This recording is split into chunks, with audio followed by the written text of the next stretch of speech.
can't just go and give money and convert anybody. You have to go and argue with somebody.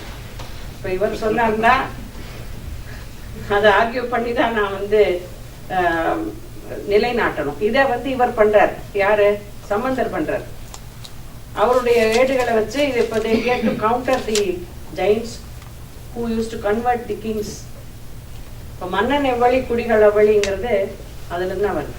இப்போ first நான் போய் பிரசிடென்ட்டை convert பண்ணிட்டா அப்புறம் நாளைக்கு அவர் பிரகடனப்படுத்திடலாம் எல்லாரும் இதுதான் அப்படின்னு சொல்லி you have to follow this rule போட்டுடலாம். அந்த மாதிரி தேவர் அந்த மாதிரி தான் இந்த மங்கையர்கரசி வளவர் கோன் பாவை எல்லாம் உங்களுக்கு தெரியும். மதுரைக்கு போய் நாடும் கோளும் சரியில்லைன்னு சொல்லும் போது இவர் அப்பர் சொல்றாரு இப்ப கிளம்ப வேணா டைம் சரியில்லைன்னு. அப்ப வந்து சம்பந்தர் சொல்றாரு அதனால அந்த வேயூர் தோழிப்பங்க. ஸோ அது வந்து வேயூர் தோழிப்பங்க நல்ல சிவனடியார்களுக்கு அதுவும் ஒண்ணுமே பண்ணாது. அதனால அதை நான் பார்த்துட்டு இருக்காம நான் போய் I have to do my டியூட்டின்னா அவருக்கு 13 வருஷம் தான் இருக்கு, 16 இயர்ஸ். ஸோ அது முடிச்சு அவர் வந்து அங்க சைவத்தை எஸ்டாப்ளிஷ் பண்றாரு. அதான் இவங்க 2 பேரும் போய் பல்வேறு கோயில்கள் மூடப்பட்டு பூஜை இல்லாம இருக்கிற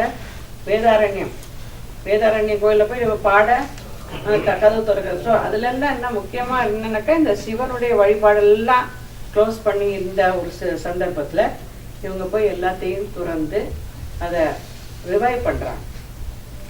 ரிவைவ் பண்றதோட almost their starting sort of இயக்கம் மாதிரி வேர் சைவர்கள் ஒன்னா சேர்ந்து பண்றது. அதுக்கு பிறகுதான் வந்து அப்கோர்ஸ் 5ஆம் நூற்றாண்டுல இருந்து உங்களுக்கு வைணவ இவங்க ஆழ்வார்களும் வர்றாங்க. அவங்க ஒரு பக்கம் அவங்களும் தேர் ஆல்சோ ப்ராபகேட்டிங் தேர் வைணவ சம்பிரதாயம். ஸோ இந்த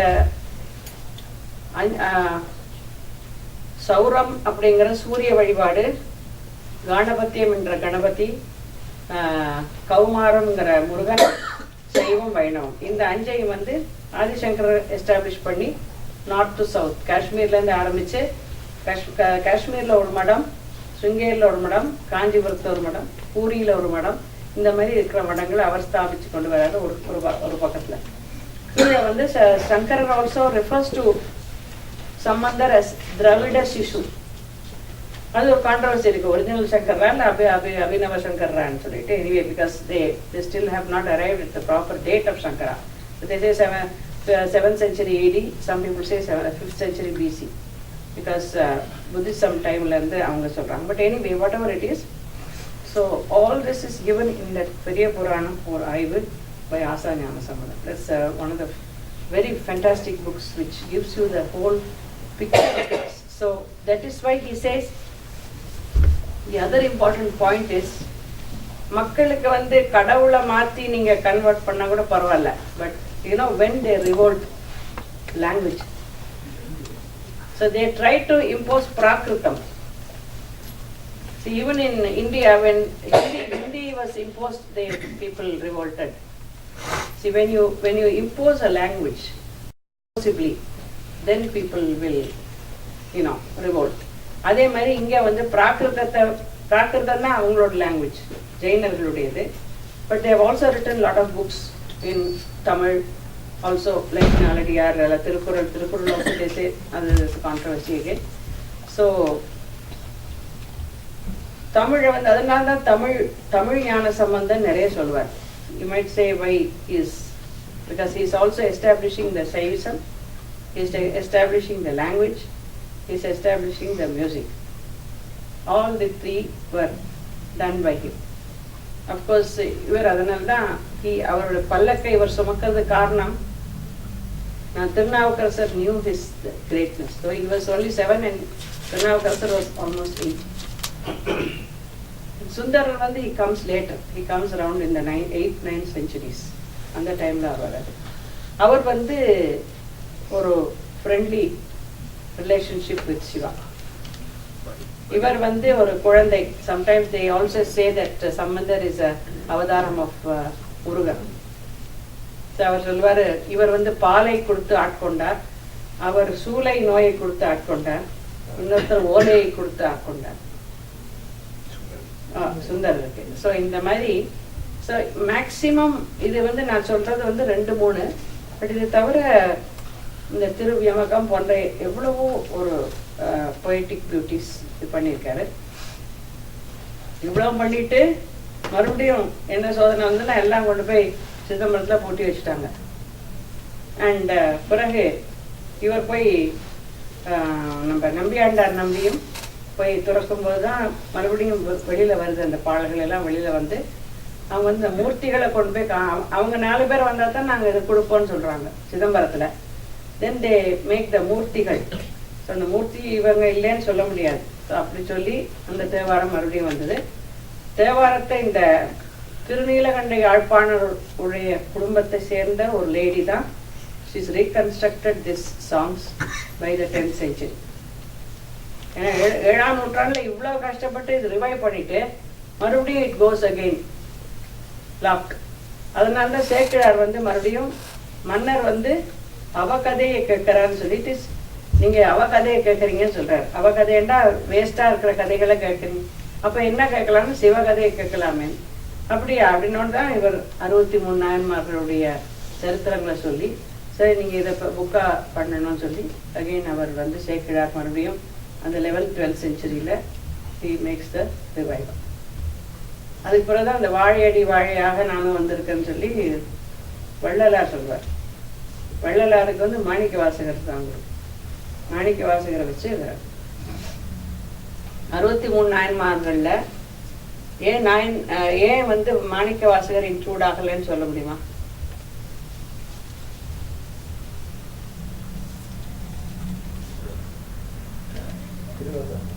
திருவாசகம் பாடின மாணிக்க வாசகர் 63 நாயன்மார்ல இடம்பெறல.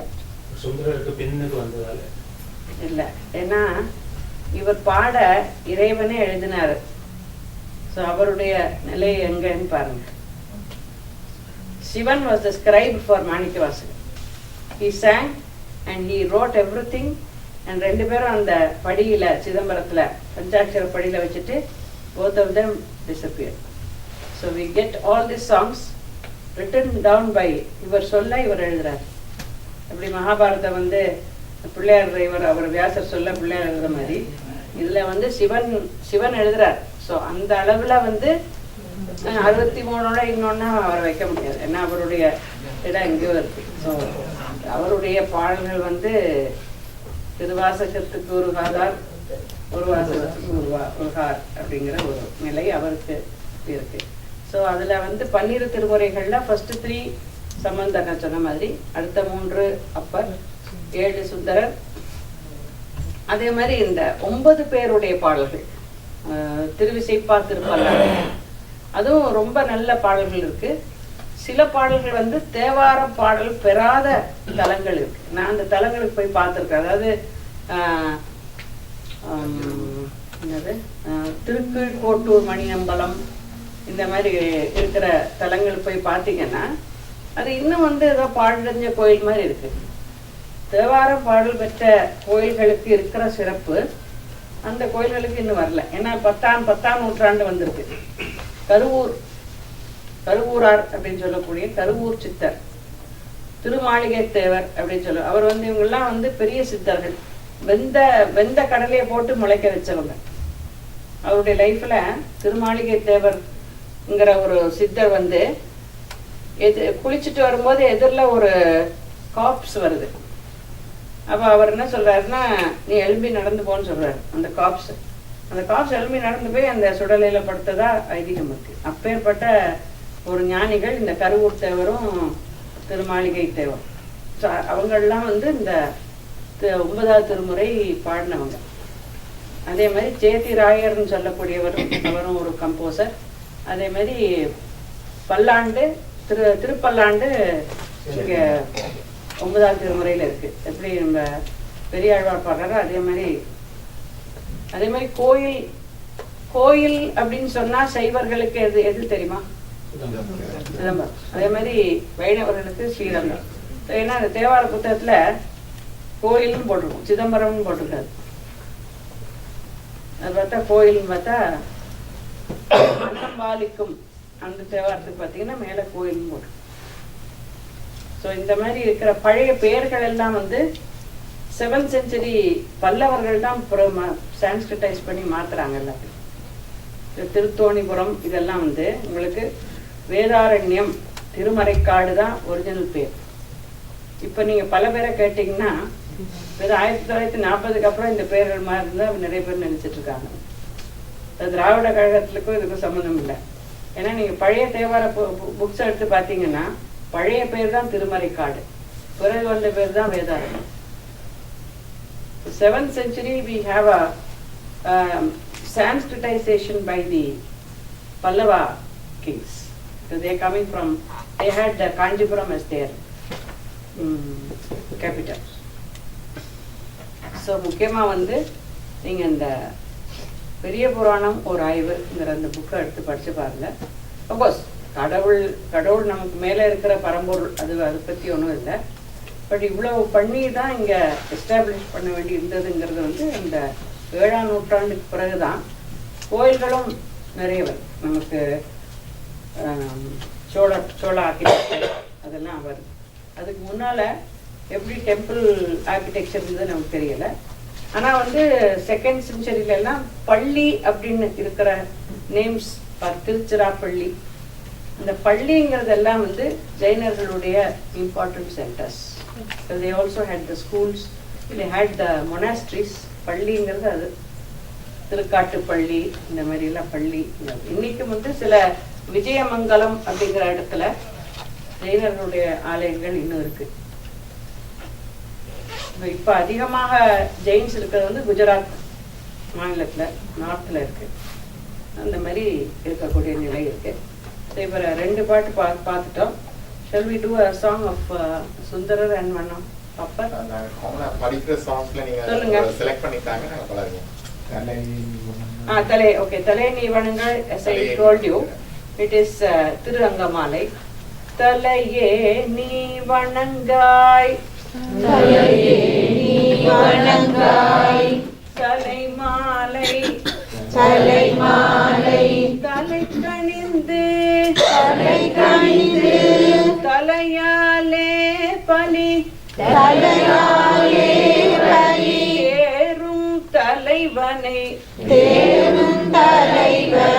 தலையே நீ வணங்காய், தலையே நீ வணங்காய். கண்காள் காண்மின்களோ காண்பீங்களோ கடல் நஞ்சுண்ட கண்டந்தனை எண்தோள் வீசி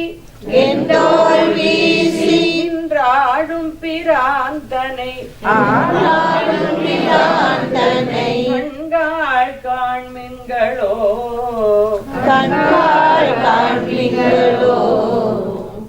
கைகால் கூப்பித் தொழீர்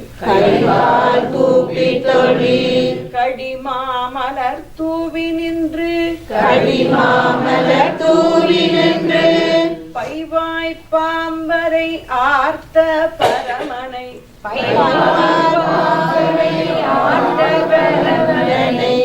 கைகால் கூப்பித் தொழீர் தேடி கண்டு கொண்டேன் திருமாலோடு நான் முகனும் தேடி தேடோனா தேவனை என்னுள்ளே தேடி கண்டு கொண்டேன்.